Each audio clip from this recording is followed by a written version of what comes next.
Hello everybody and welcome. In this video I'm going to show you how to mute and unmute the microphone on your headphones STEELSERIES Arctis 3.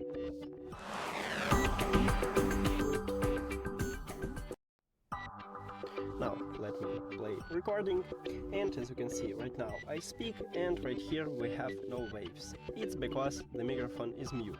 So firstly, if you see right here at the left ear cup we have a microphone button to mute and unmute.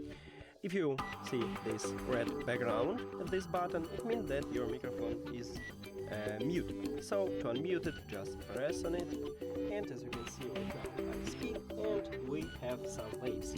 So I unmuted.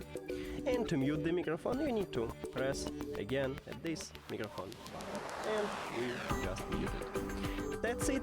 Thank you for watching this video. If you found it helpful, please consider subscribing to the channel and leave the like on the video. See you later!